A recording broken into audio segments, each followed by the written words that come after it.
Hello and welcome to another Streaming Parson Dig Delight Direct Drive DJ video. Today we are talking about Abyssmare's ballerina of the East Coast, Victoria Goaty. I mean, Elsie. I totally meant Elsie.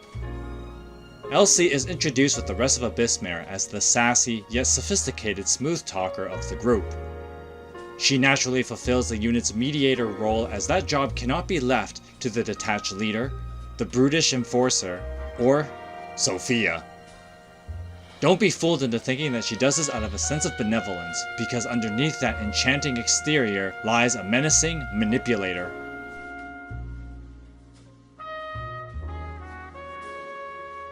Elsie's mastery of manipulation is not obvious in her introduction scene, as she is immediately shown running her mouth with Veronica. Her quickness to use insults characterizes her as short-tempered and mean-spirited, yet she needs to not appear immature and childish in front of an amassing American audience. This is where her silver tongue constructs the narrative of her discipline and robust composure, contrasting her delicate and dainty appearance. As a young professional in the entertainment industry, she not only needs to be convincing of her status, but exerts dominance in every interaction to prove she is in control. The first time the audience sees Elsie utilize her control over others is inside Nova, finding Neo. Teammate Sophia stupidly gets into trouble with some con artists, and knowing Sophia is about to surrender all of her possessions, but Elsie comes to her rescue. To contrast Sophia's lack of common sense, Elsie immediately identifies the con, even throwing insults to rile them up. This works to her advantage, as her sense of control is boosted by their outburst. Think of the scene. How ridiculous do these guys look shouting at a little girl in public? Inversely, Elsie is completely cool and collected. Even when the con artists attempt to get physical, leveraging their size, she shows her control of the situation with her access to powerful resources, like having personal bodyguards. Her authority over them in issuing punishment solidifies her supremacy in every situation she finds herself in. Hold up. What kind of child is this, and how does she command this much respect? Or rather, fear. Side Nova, Abyssmare, gives a glimpse of Elsie's past. She is the daughter of a prominent businessman involved with the entertainment industry. One night, they are invited to a social event where Mitsuhashi Sho hopes to acquire sponsors for his up-and-coming singing prodigy, Neo. Elsie ponders of how much power her father wields, as everyone, including the prominent music producer, is on edge in his presence. She knows that where he goes, he instills fear into others, demanding their submission. All respect shown to her from those under his employ is an extension of this power, and not any real respect to her. This reinforces the notion that Elsie is frail and needs to be sheltered from the rest of the world, which by extension also makes her wary around her father. While Side Nova was ambiguous, the Elsie story, Pull the Trigger of Memory, discloses the reality of her father's influence. Turns out that the Nova family is pretty tame when you compare them to a New York kingpin. When watching a crime drama with some schoolmates, the action scenes trigger memories of Elsie stumbling into her father's gun storage. She learned at a young age that not only is her father involved in organized crime, but rules a large sector of the New York underworld. She quickly adapted to this life, to the point of becoming desensitized to blood and violence. This cultivated her inner brutality, as she is willing to threaten and even utilize torture to those unfortunate enough to not be a main character. Elsie needed this coldness in order to survive, as being the daughter of a kingpin is a perilous one. A picture is worth 1,000 words tells of a time where this familial connection nearly got her assaulted. One night, she went outside by herself, where some of her father's enemies attempted to abduct her. Fortunately, the family pet rescues her, impressing Veronica. It is worth noting that Elsie only survived because of her father's protection by owning a pet tiger. Let's take a look at this tiger real quick. According to the photo she shows Veronica, Byako is a Siberian snow tiger, which are a near extinct species and are now mainly kept in special breeding grounds to prevent extinction.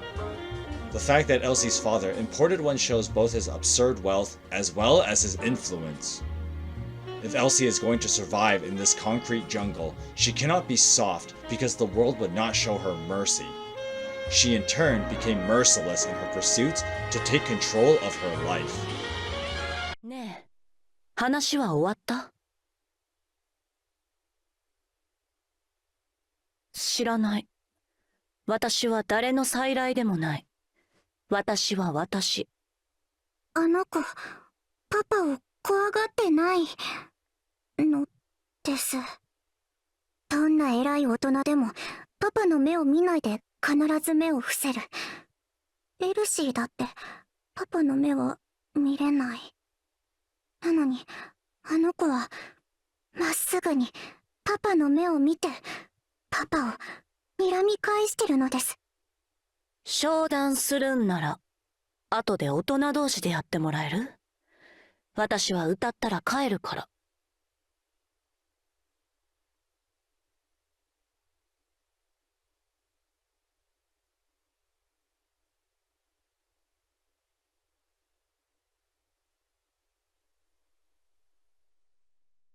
Elsie recalls that fateful night where she encountered the up-and-coming singer.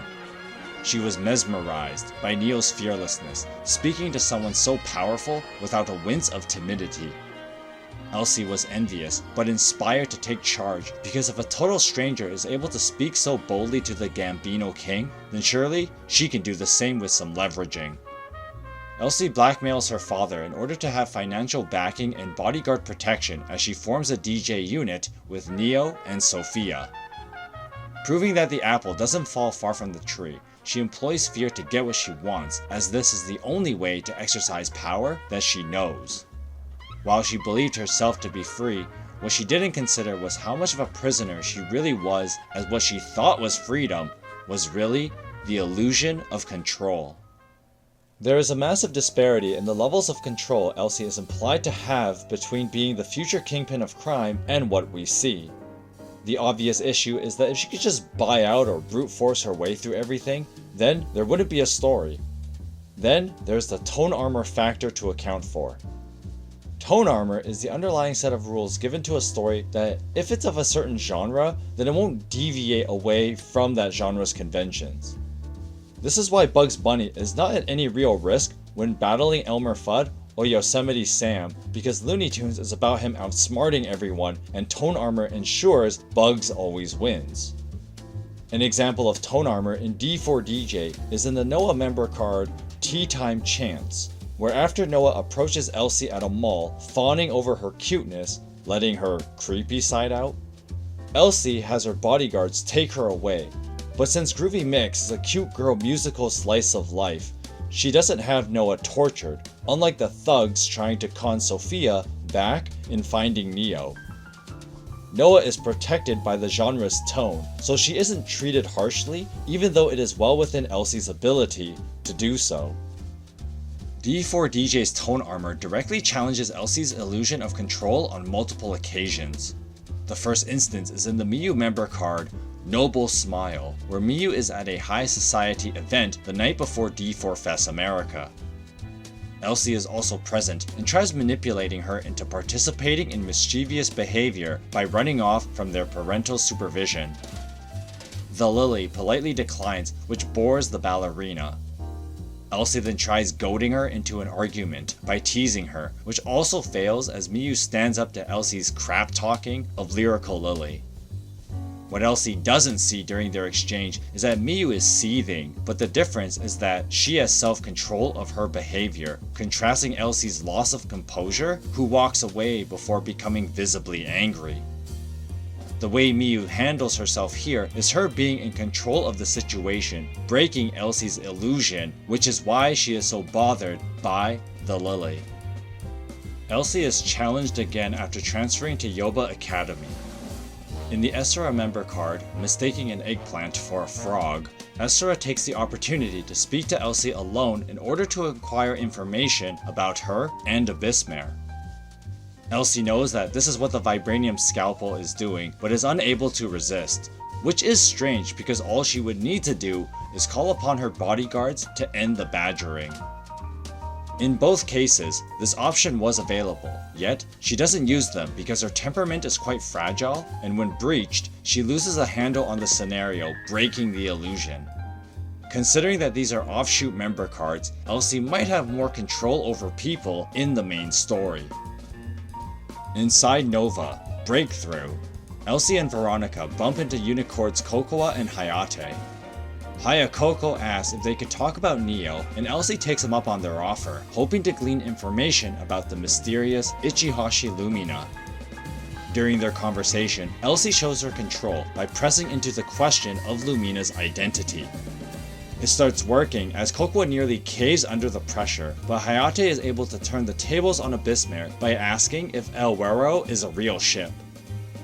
This breaks their concentration to the point that Elsie and Veronica start bickering at each other like an old married couple, not really helping their case. Her illusion of control is broken down again as she is easily outmaneuvered by Hayate's ploy. She tries forcing Hayakoko to talk, even bringing in her bodyguards, but the cord remains cool and collected under the threat of torture. Hayate's calmness in this exchange is a stark contrast to Elsie's illusion in her desperation to intimidate them. She can try and be tough with all the money and manpower at her disposal, but at the end of the day, she has no real power of her own. Even though she has a tiger for a family pet, Elsie cannot handle herself with a small dog. Stray With You tells a story of Veronica wanting to adopt a stray shivering in the rain. When she brings him home, her and Neo get into a heated argument about following apartment policy versus showing compassion to the poor animal. Normally, Elsie would side with Neo's decisions, but she is defeated by the puppy face, taking Veronica's side. When hiding Ohage, Elsie tries getting close to him, but continuously fails as he is hostile towards her.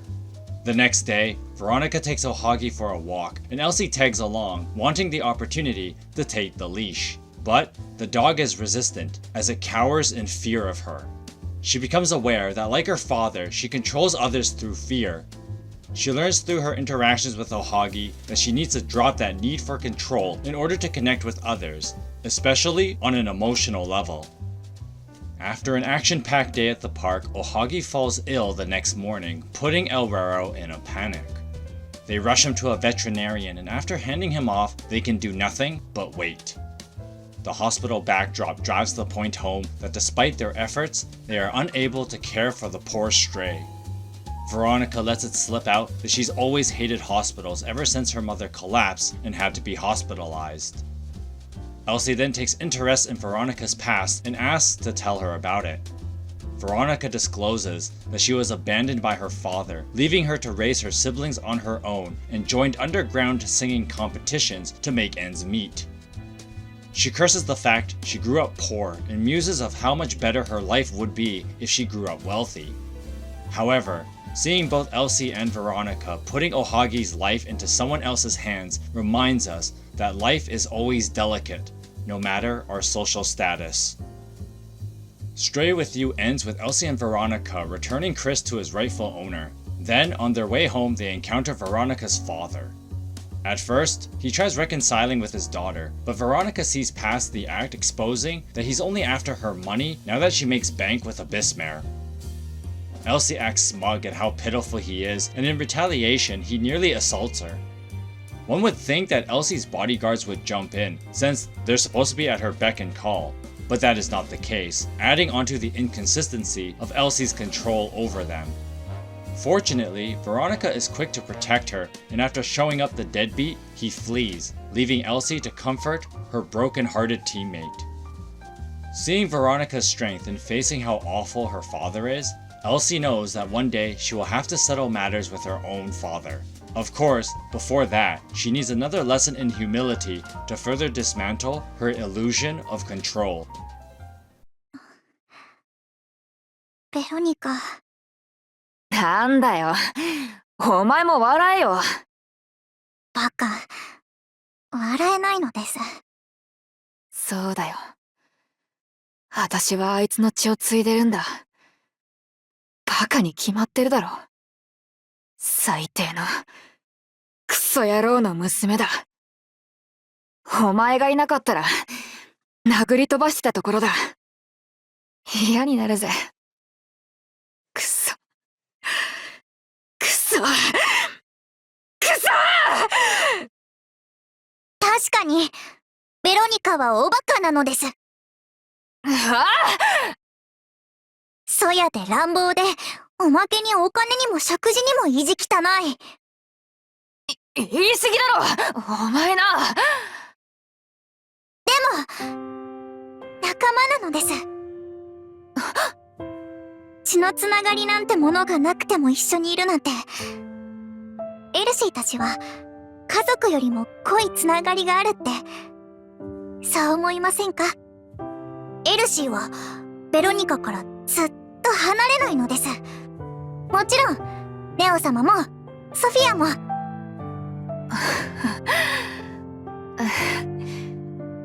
なんだよ。慰めようとしてくれてんのか。似合わねえ。Dive Into the Blue Abyss tells the story of Abyssmare finding time to go to the beach. Elsie uses the pretense of training Sophia in being more accustomed to the public, but we are reintroduced to Elsie's sadistic side.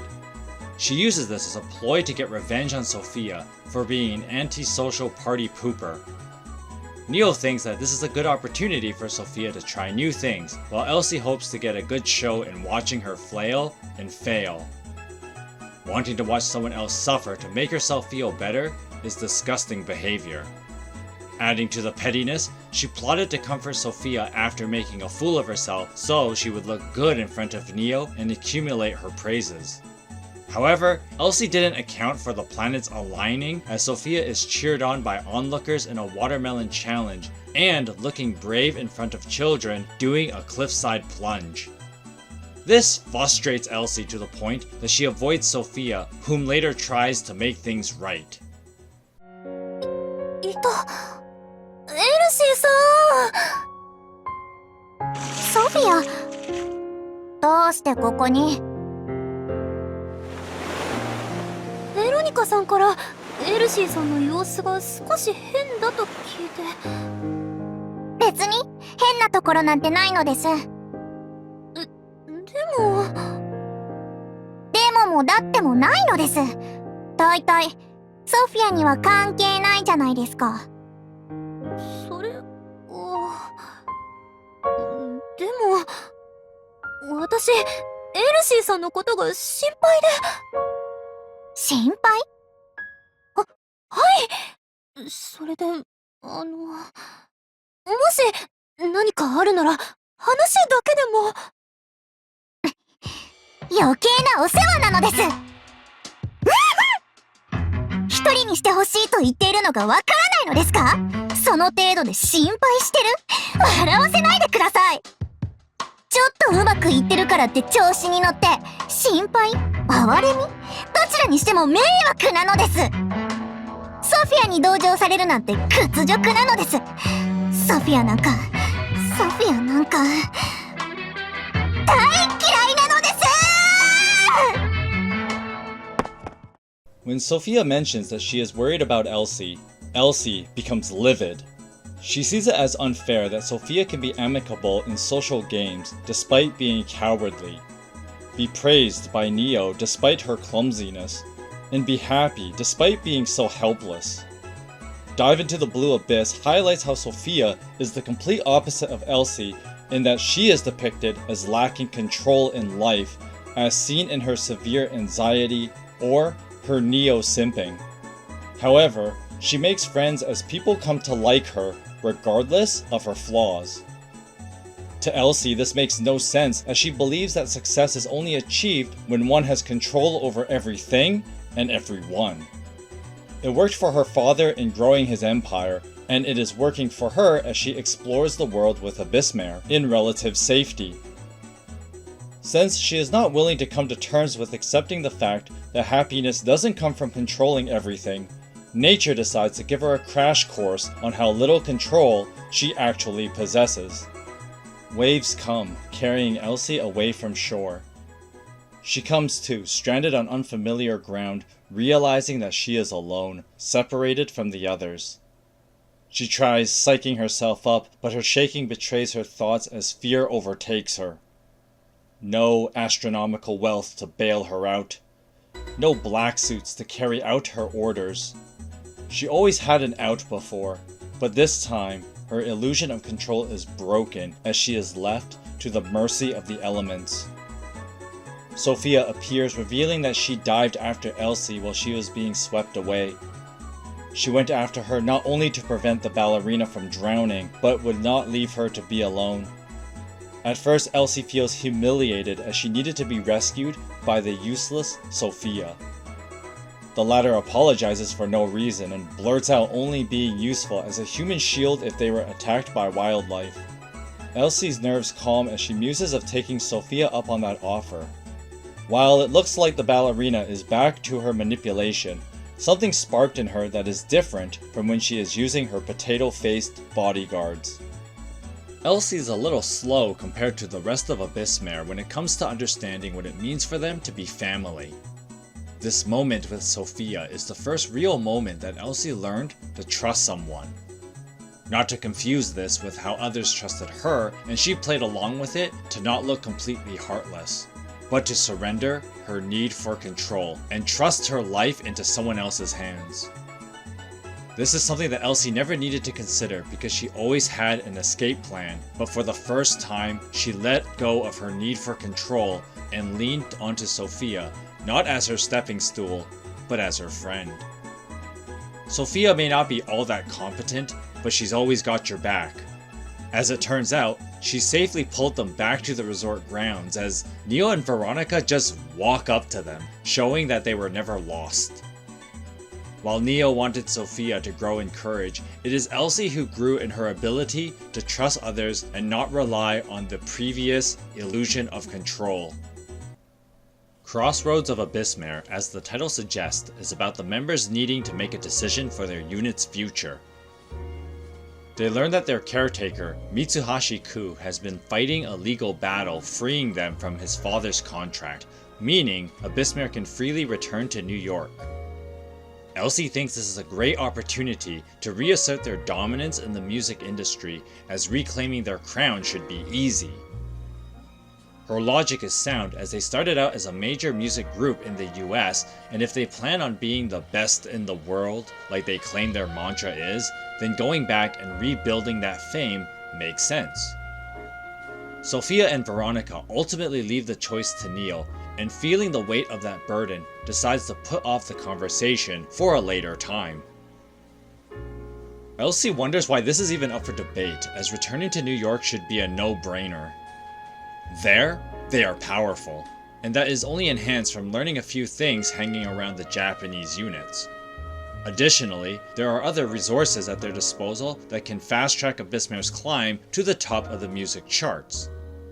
Her father has the same idea, as he calls her after getting wind of their potential return. He verbalizes her thoughts as he states that he can easily gather whatever they need. Before Elsie can make a decision, Neo enters the room, making the ballerina bow out on her dad so Neo doesn't eavesdrop. Elsie then asks Neo about something that she keeps referring to since the end of Side Nova. The next step, that apparently compels Neo to stay in Japan. ネオ様、聞いてもいいですか？なんだ？ネオ様の言う次のステージとは一体何なのですか？エルシーにはネオ様のお悩みが理解できません。ここは考えるまでもなく、アメリカに帰るべきだと思うのです。そうだな。本当にエルシーの言う通りだ。では、なぜ？アメリカで整えられている活動基盤。それは以前の三橋翔の率いるアビスメアのものだ。しかし私たちは日本に来て確実に変わった。音楽も私たち自身も。それはそうかもしれませんが。私はな、エルシー、今のアビスメアを気に入っているんだ。かつての私たちはただ共にあるだけだった。だが今は違うだろ。今のアビスメアで波動を進む。そう考えれば変化のきっかけになったこの日本にとどまる選択肢を考えることは何も不思議なことではないはずだ。少なくともやるべきことはもうないと断言できない状況で帰っても逆に半端になってしまうのではないか。それはまさかレオ様がこんなにも深くエルシーたちのことを思っていただなんて。ネオ様は今4人の力で前に進む方法を考えている。だからこそ答えが出せずにいた。それなのにエルシーは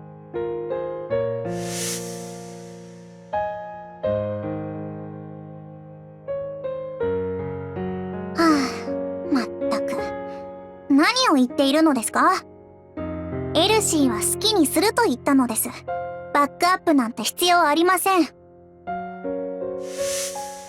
パパからのバックアップの申し出、もちろん受ける気はありませんでしたが、万が一必要になったら使ってしまおう、そんな考えが全くなかったわけではありません。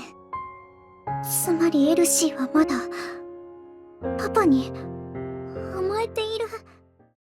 Should have asked that when Neil first brought it up in the story. What Crossroads of Abyssmare is getting at is how Elsie is looking at Abyssmare's notion of moving forward on a shallow level regarding fame and popularity. She thinks about those things because they are easily influenced by manipulation and control, which she routinely weaponizes. Neo states that she doesn't want to be in Mitsuhashi's show's shadow, which she believes will continue if she goes back to America. Instead, she is searching for something else. She seeks her artistic potential, which comes through personal growth, not domination. It dawns on Elsie that if she's going to stay with Abyssmare on this journey, she will need to break off her illusion of control and begin trusting her unit. She takes off from the apartment for a few days to settle some accounts. The story ends with Elsie entering the apartment as the others gather to make their decision. She tells them that she is on board with this next step for their unit as they choose to stay in Japan to find out what exactly that is. To show her determination, she cut off the money supply and the bodyguard protection provided by her father. She wants to prove to herself that she will make it on her own in this world, and that means she will do it without relying on the illusion of control. Elsie until now was too naive, saying she wanted to be free from her father's restraint while conveniently leaning on it. So, she quit it all. From now on, Elsie will be a truly independent Elsie, as a genuine Abyssmare, as she moves forward, trusting her newfound family. ソフィア、これは有名な詐欺なのです。紙袋の中の瓶はもともと割れてるのです。見てください、この人たちの身なりを。高級なワインを飲みそうになんて見えないのです。じゃあ、その割れたボトルのワインの銘柄は？ラベルを読んでみてほしいのです。ね